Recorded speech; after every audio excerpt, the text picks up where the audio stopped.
Our last speaker for this session is Đurđa Trajković.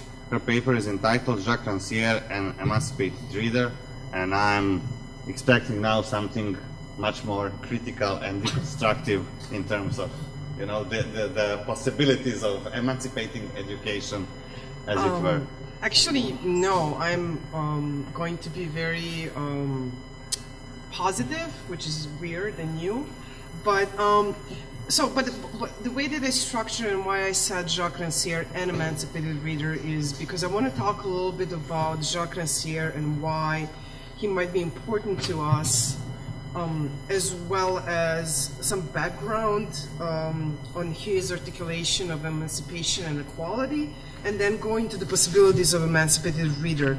I say possibilities because I haven't found literature on this, and you will understand the shifts that I'm making in dialogue with Rancière. So Jacques Rancière has become very known and present in the recent discussions on critical theory, continental philosophy, and education.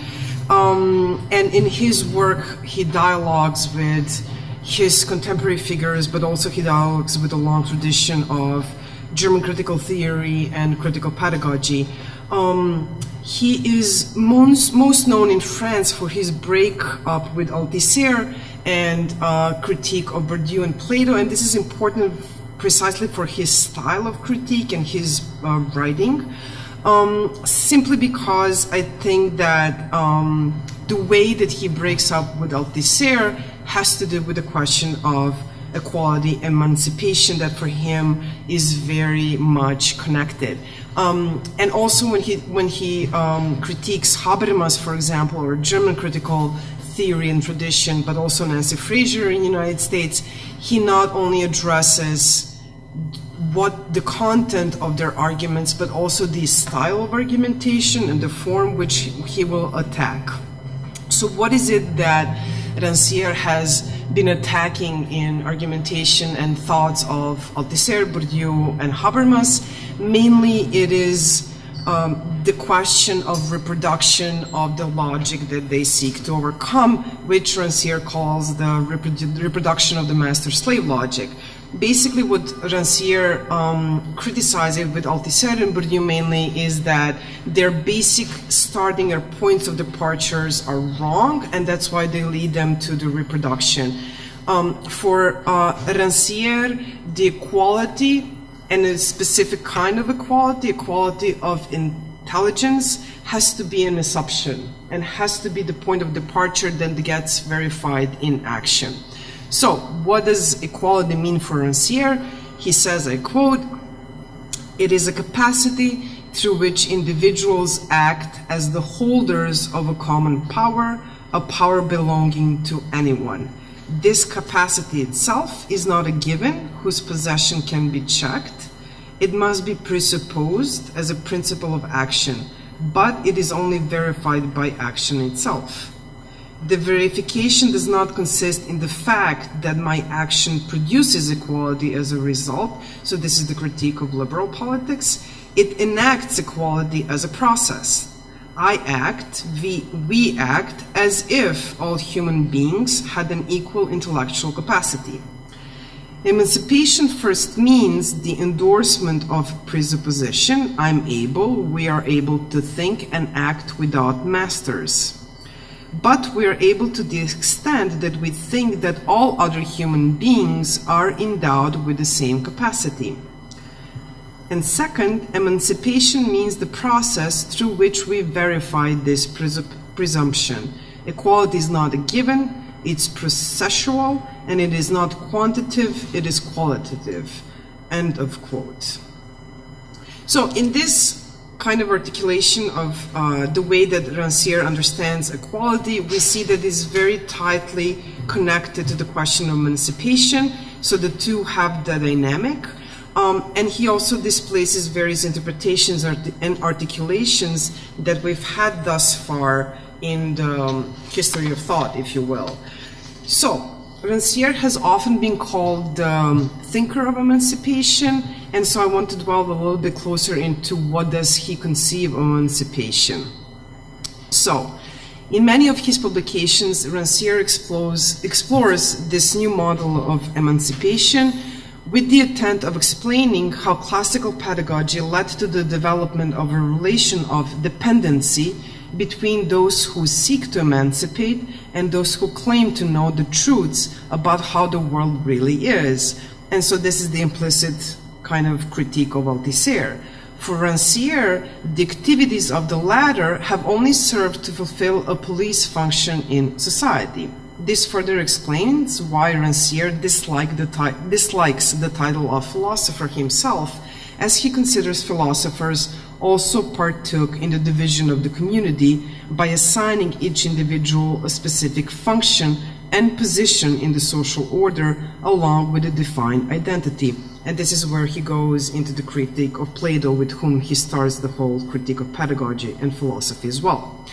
But in his most recent work, Jacques Rancière is set to challenge the mainstream concept of emancipation and the way that it is understood by Enlightenment. In mainstream theories of education, emancipation is thought of as a process of liberating man from the tutelage of dogmatic and irrational beliefs. And we see today how this kind of theory utterly fails. So by defining the capacity to think rationally as inherent to human nature, Kant turned the ability to think freely into human right. From this followed that the role of education was to allow individuals to emancipate themselves into autonomous and responsible beings. The challenge remained, however, that such a process would pose a threat to the entire structure of social order, and the conditions to maintain it were antagonistic to those of emancipating man. So likewise, for one to emancipate him or herself, this would require the intervention of another who is not subject to the workings of repressive forces and dogmatic beliefs. Very problematic. So a closer look reveals that the logic of this pedagogy appears to be paradoxical. For if the pupil seeks to emancipate him or herself, he or she is required to be in a position of dependency in order for the emancipator to intervene. So equality is not taken as a principle or as a point of departure. Individuals situated at the bottom of the hierarchy are thought to abhor their own experiential knowledge about their situation. So Rancière aims to dismantle the hierarchies of intelligence born out to what he refers as progressive pedagogy. He defines emancipation as something that disrupts the social order, a disruption that discloses the process of subjectification. For Rancière, subjectification is defined as production through a series of actions of a body and a capacity for enunciation not previously identifiable within a given field of experience, whose identification is thus part of the reconfiguration of the field of experience. So this is a little bit kind of a technical definition, but for example, the great example is always a feminist movement. So the way that the feminist movements disrupt the social order and what it does with the figure of woman or women. So, however, the definition raises particular observations. First, that subjectification and identifications are not one and the same. And the second is that subjectification redefines the field of experience. They give to each other identity with their lots, and it decomposes and recomposes the relationship between the ways of doing, being, of saying that define the perceptible organization of the community. So the best way to kind of bring it down to the practical is Rancière kind of uses examples of images from arts and literature in Emancipated Spectator and a little bit less in Ignorant Schoolmaster. So, Emancipated Spectator is a book that Rancière publishes after the Ignorant Schoolmaster, where he says that he never really thought about the spectator as emancipator, but we can actually make the way around from the spectator to the reader, which I'm going to do now. So basically what happens is that Rancière talks about in Ignorant Schoolmaster that he's arguing for a different kind of relationship between student and a teacher. So what he argues for is neither student-centered nor teacher-centered, but a relation of equality. So the question, the focus kind of becomes the quality itself. So he says that the so-called ignorant could teach the master about what they did not know. So the question then becomes what kind of relationships are possible within the infrastructure of emancipation. And so what I wanted to suggest is that in the reading, the relationship, if we assume that the equality and emancipation are the starting point, is not between the reader or the student and the teacher, but it is really between the text and the reader, and then implicitly with the teacher. So the traditional literature classes, or now traditional literacy classes, all assume that students are dupes who are going to get duped by the words or the page, or tricked by the written. So then they need a teacher who will decipher the words and who will tell them how to read.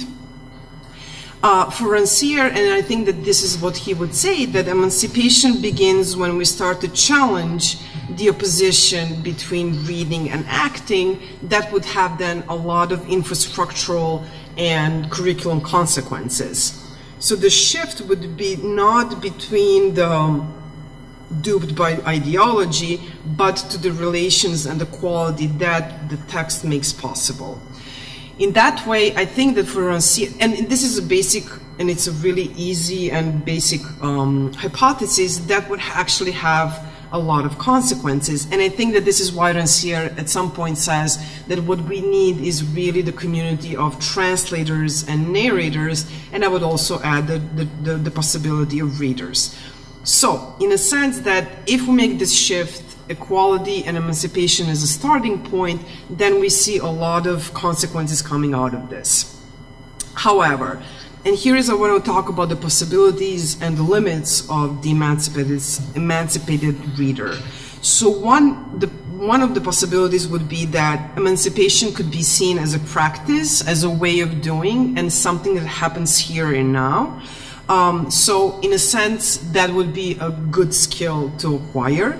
The other possibility that I think that is an opportunity for Rancière is to understand that this kind of practice cannot be calculated, so the outcome would be unpredictable, which would be another way to kind of defy the neoliberal logic.